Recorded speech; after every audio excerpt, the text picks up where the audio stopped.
Muy buenos días, aquí estamos con la doctora Jacqueline Calderón. ¿Cómo está, doctora? Mira, un placer estar aquí. Gracias. Buenos días a todos los amigos televidentes y feliz de estar en este comienzo de año, así con nuevas energías, con nuevas ganas de seguir haciendo las cosas, ¿no? Así es, tenemos un tema muy importante sobre las infecciones de las vías urinarias de los niños. Hoy vamos a conversar sobre infección de vías urinarias, que es un tema bastante frecuente en pediatría. De hecho, es una consulta, uno de los motivos más frecuentes en la consulta pediátrica, y a nivel urológico o nefrológico es una de las principales causas o consultas de un paciente hacia el Para que nuestros amigos televidentes, ¿no?, puedan entenderlo y se empapen del tema. En sí, ¿qué es la infección de las...? Bueno, se denomina infección de vías urinarias cuando un agente o un microorganismo patógeno asciende hacia el árbol urinario y causa problemas, causa enfermedad.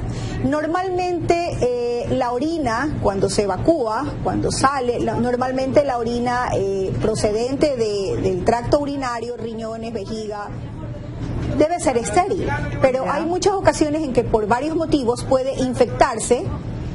A ciertos agentes patógenos suben al tracto urinario y causan esta enfermedad o esta patología. O sea, esa es la causa ¿por qué se produce, más o menos? A ver, dentro de causas de las infecciones de vías urinarias debemos destacar o diferenciar el grupo etario de nuestros pacientes pediátricos. Por ejemplo, cuando hablamos de niños pequeñitos, desde recién nacidos hasta el primer año de vida, la causa más frecuente, o sobre todo sin irnos hasta el primer año de vida, en los pacientes neonatos, en los recién nacidos o en los pacientes ingresados en un área hospitalaria, la causa más frecuente de infecciones de vías urinarias es por vía hematógena, es decir, una infección que inicialmente estuvo en alguna parte del cuerpo, a través de la sangre causa infección, es decir, un germen que estuvo en alguna parte del cuerpo a través de sangre va y coloniza el tracto urinario y causa infección de vías urinarias. Doctora, ¿y los síntomas cómo serían?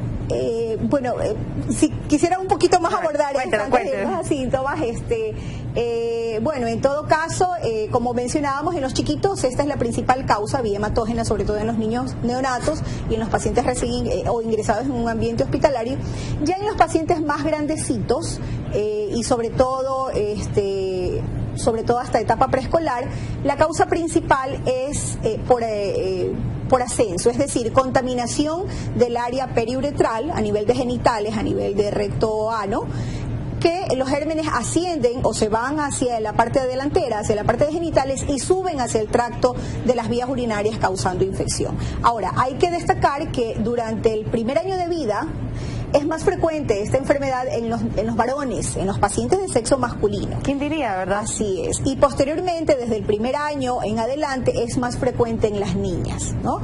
¿Qué es lo que hace que lo haga más frecuente en las niñas? La parte anatómica. La parte anatómica, la disposición de los órganos es diferente en el varón y en la niña. Entonces, en la niña, una distancia corta entre uretra y ano, angosta, corta o distancia corta, esto hace pues que los gérmenes procedentes del tracto digestivo a través del ano vayan hacia la parte anterior y colonicen y causen infección de vías urinarias, ¿no? Es decir, es una infección sobre todo ascendente.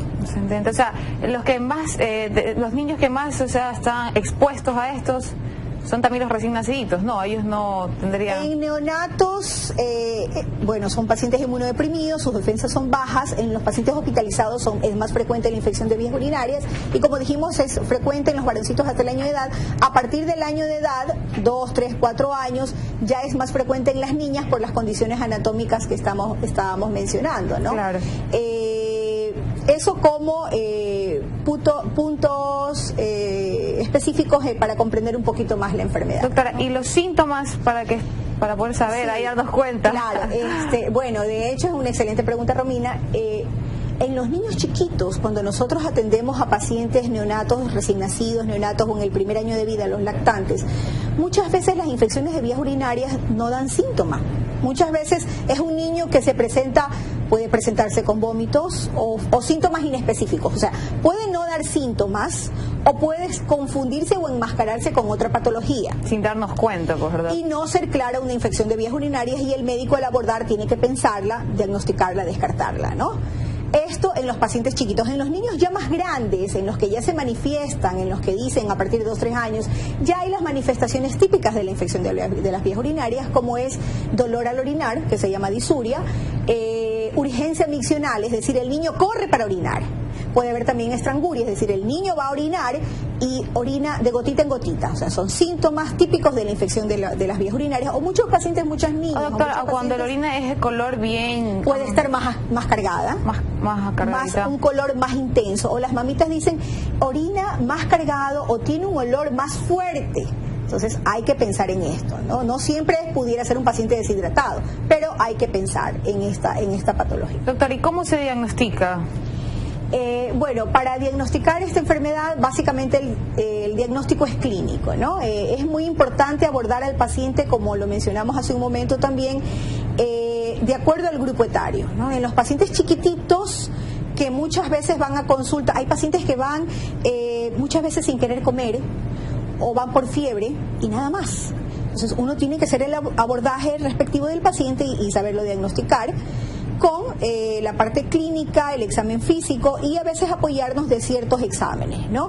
Ahora, en muchos pacientes se hace un screening de exámenes que puede comenzar con un físico-químico de orina, un examen elemental de orina, y podemos ver la presencia de ciertos indicadores que nos están hablando a los médicos de infección de vías urinarias. Hay otros pacientes en los cuales nosotros ya necesitamos hacer más screening, más desglose, para poder determinar cuál es la causa. Ahora ojo, es importante que en todo paciente que presenta infección de vías urinarias por primera vez, el médico de cabecera, el pediatra, tiene que hacer un estudio completo para descartar que la causa de la infección de las vías urinarias no sea una malformación no sea una patología de fondo, es decir, una malformación anatómica de fondo. O sea, pueden ser consecuencias. No, antes de las consecuencias. Es decir, hay muchos niños que pueden presentar infección de vías urinarias porque tienen una anomalía en la formación de su árbol urinario. Yeah. Puede ser un ureter que está muy estrecho, puede ser una vejiga que no funciona bien, puede ser reflujo, es decir, la orina cuando regresa desde la vejiga urinaria hacia los ureteres. Puede haber un reflujo, es decir, hay muchas causas anatómicas, causas fisiológicas, hay causas neurológicas, pacientes que nacen con ciertas patologías neurológicas a nivel sacro y que puede afectar la parte del árbol urinario y manifestarse o ser componente de. Ya. Doctor, ¿y cuál sería el tratamiento para poder combatir ahí? Bueno, el tratamiento normalmente cuando uno aborda a un paciente, uno como médico sabe en escala o sabe los gérmenes que son más comunes de acuerdo a la edad. La edad y de acuerdo al paciente. Si yo sé que es un paciente que está ingresado, que tiene tal edad, yo ya estoy pensando en unos gérmenes. Si es un paciente ambulatorio, un niño que ya camina, estoy pensando en otro tipo de gérmenes. Entonces uno comienza a dar el tratamiento de una forma inicial y uno se apoya con los exámenes complementarios, que es un cultivo de orina, pero hasta eso nosotros ya hemos comenzado el tratamiento. O sea, y el cultivo lo que hace es reafirmarme ante la sospecha que yo estoy, determinarme, aislar el germen que efectivamente está causando y nos da pues con el antibiograma la sensibilidad de este germen ante el antibiótico que nosotros estamos usando. Esto sumada a la evolución del paciente, nosotros pues consideramos seguir con el fármaco que habíamos iniciado o tal vez rotar la medicación de acuerdo al caso, ¿no? Doctor, y en tal caso eso no es doloroso, solamente serían de pastillas, ¿no? Sería... ¿cómo? Depende de la etiología del paciente. A ver, un síntoma que se me escapaba hace un momento que mencionamos sobre cuáles son las manifestaciones. Muchos niños van a consulta porque la mamita dice, tiene dolor de barriga. Le duele la barriga, y los pacientes, los niños más grandecitos que ya hacen gestos, ¿verdad? Claro. O dicen algo, entonces suelen cogerse en la parte del vientre, la parte inferior, entonces esa también puede ser una manifestación de unas vías urinarias, o estar oculta, estar asintomática, o solamente presenciar un paciente con fiebre, va un paciente con fiebre que no quiere comer tumbado, muchas veces puede ser una infección de las vías urinarias. Es por esto lo importante de que los familiares o los papitos o los cuidadores de los niños no automediquen.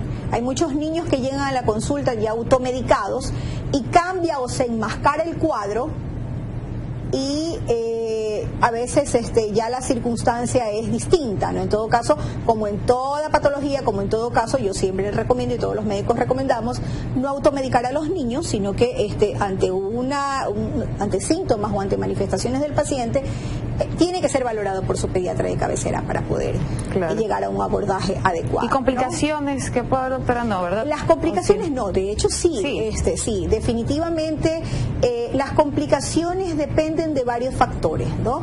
En sí, todas las enfermedades dependen de varios factores. Una enfermedad es el producto de un germen que lo causa, de yo como huésped que lo recibo, y de cómo interactúan los dos. Entonces, cómo está ese cuerpo para soportar esa agresión de esos microorganismos, qué microorganismos son, qué tan dañinos o tóxicos son, es un factor. Otro factor, el diagnóstico oportuno y el tratamiento que se ha dado.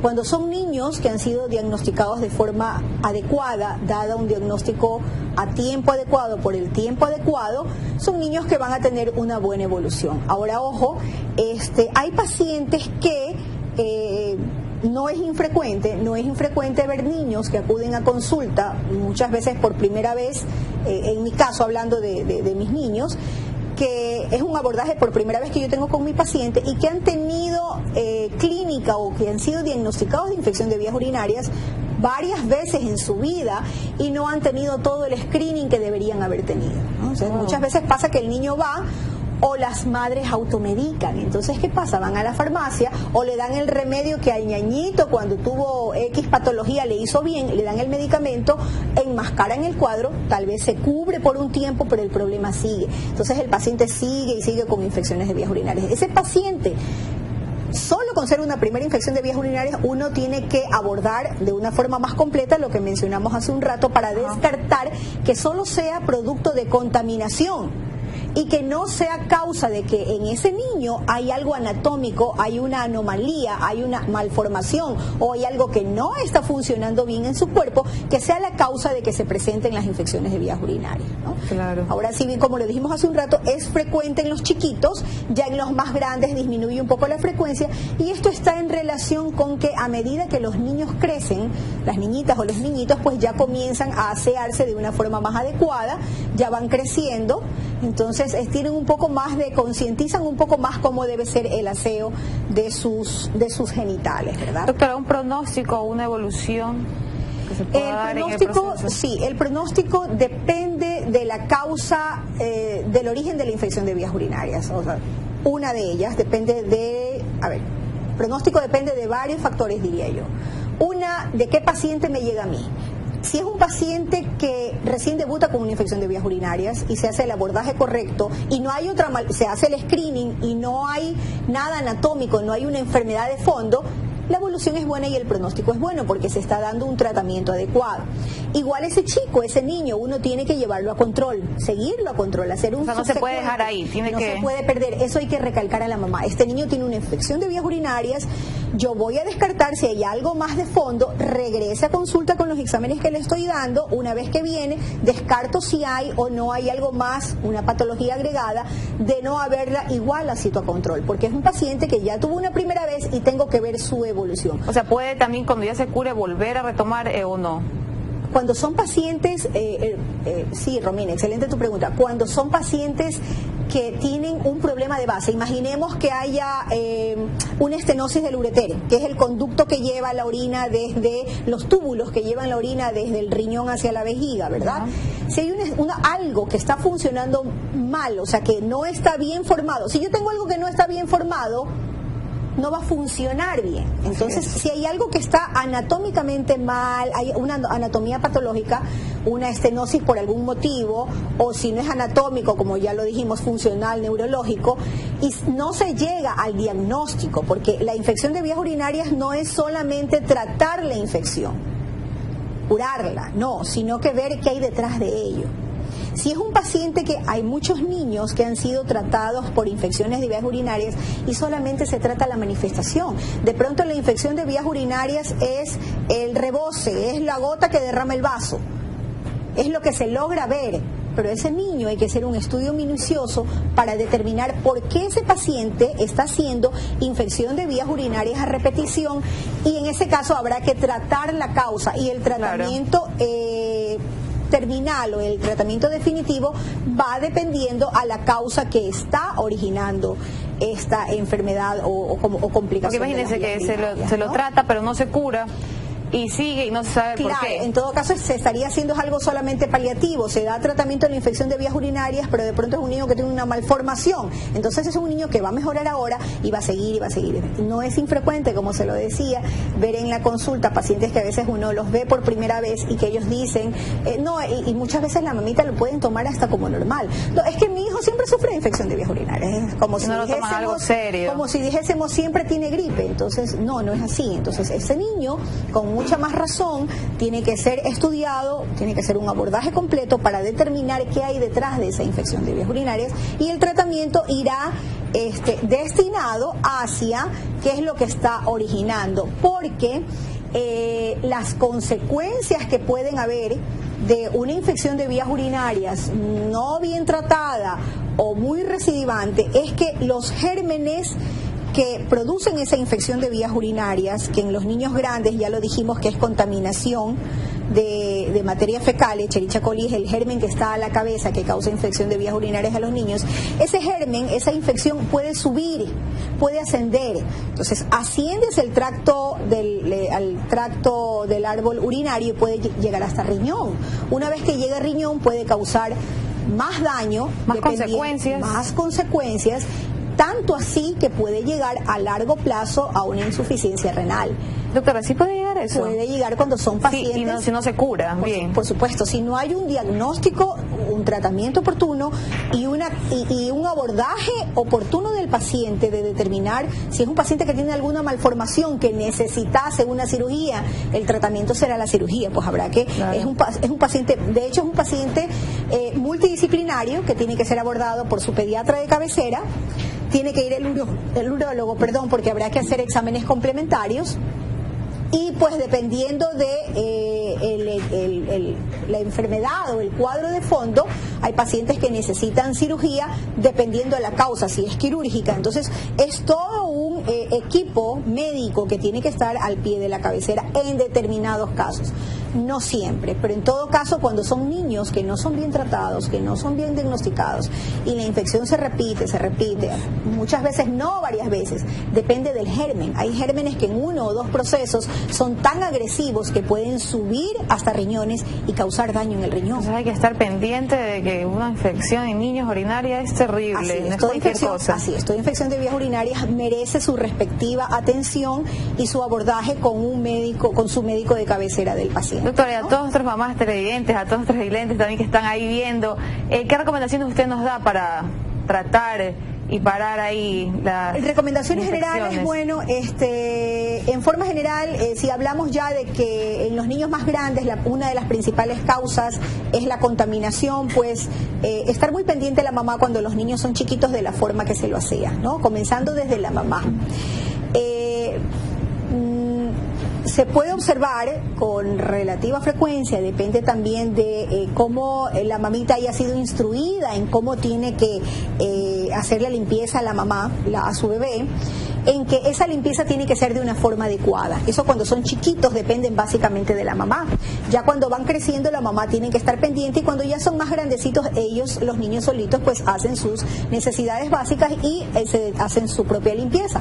Pero en todo caso insistir en que el área genital tiene que ser independientemente aseada del área perianal. Es decir, si una niña va al baño, enseñarle que si hace sus necesidades, tanto micción como defecación, tiene que en un sentido hacia adelante limpiarse lo que hizo su micción, su orina.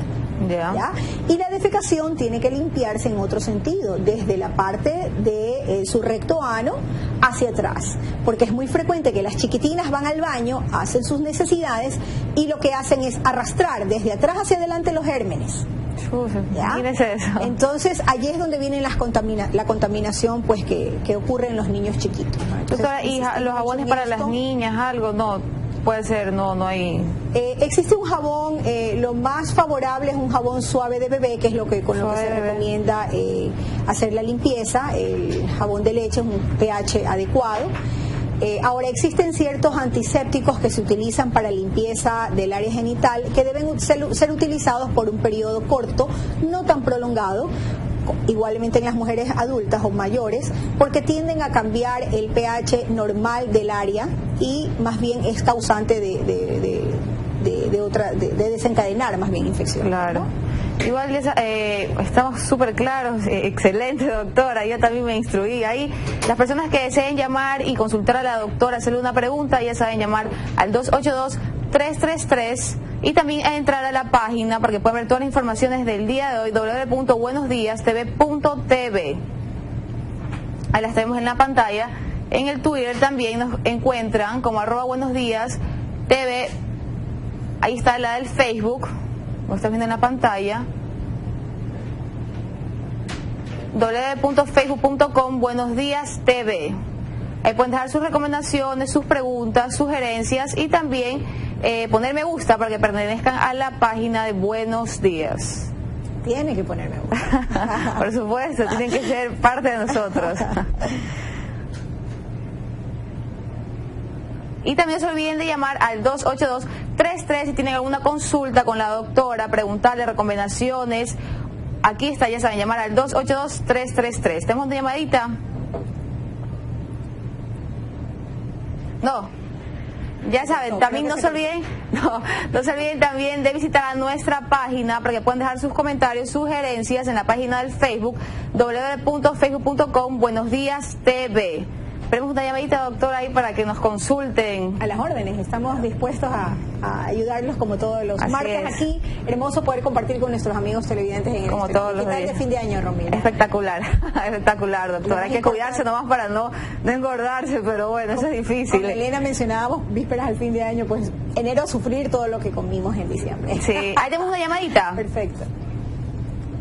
Hola. Buenos días. Buenos días, ¿cómo estás? ¿Cómo te llamas? Mercedes. ¿Cómo? Mercedes. Mercedes, ¿cómo está? ¿Qué consulta le tienes a la doctora?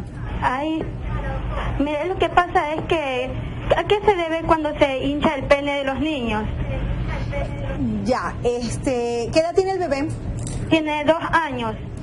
Ya, es muy frecuente que las mamitas tienen aún el hábito de manipular el genital del bebé.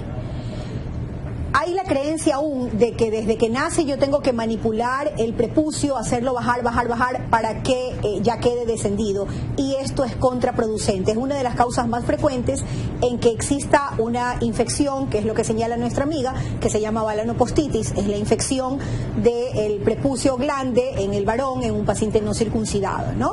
En todo caso, bueno, esto va en relación con otro tema, pero es muy excelente la pregunta. Cuando los niños nacen con el cierre total de la cabecita del pene, es decir, del prepucio está cerrado.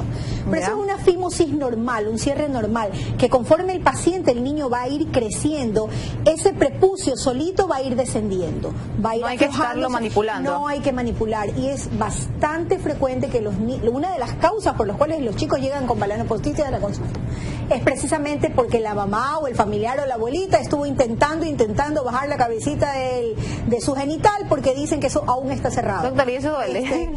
Bueno, a los niños les puede molestar un poco, de hecho no hay que hacerlo. Esa fimosis va a ir descendiendo, desapareciendo paulatinamente hacia los 2 años aproximadamente. Solamente se recurre a la circuncisión o alguna intervención quirúrgica cuando esta fimosis o este cierre es tan marcado, que causa infecciones de vías urinarias, una de las principales manifestaciones, o causa reflujo, o causa alguna otra manifestación ya en que hay que tomar una decisión. Pero el mayor porcentaje de pacientes nacen con fimosis, eso es fisiológico, hacia los 2 años va a desaparecer y eso va a involucionar. Tenemos otra llamadita, ¿verdad? A ver, hola. ¿Aló? Hola, ¿cómo está? Buenos días. ¿Qué consulta le tiene la doctora? Sí, yo me llamo Carmelita López. Carmen. Sí, Carmelita López. ¿Cómo está, Carmen? ¿Qué consulta le tiene la doctora? Cuénteme. Sí, una preguntita. Mi sobrina nieto, él ya tiene 2 añitos. Ya. Pero no me quiere hablar y cuando él llora como un perrito. Entonces yo le digo, no, yo le enseño a que él pronuncie las palabras, como por ejemplo vaso, cuchara. No sé si estoy haciendo eso bien. Ya. Por favor, doctorita, contéstame. Ya, perfecto. Gracias. Perfecto, amiga. Con la otra amiga que nos tiene que estar escuchando, por favor, esa balanopostitis tiene que ir a su pediatra para que dé medicación. La que ahorita acabo de decir la señora. La paciente anterior de infección del pene. Tiene que ir al médico para que dé infección, porque esa infección puede aumentar y puede... O sea, no es cualquier cosita que se le inflama. Necesita medicación, probablemente vía oral y tópica, es decir, una crema, pero tiene solución, ¿ya?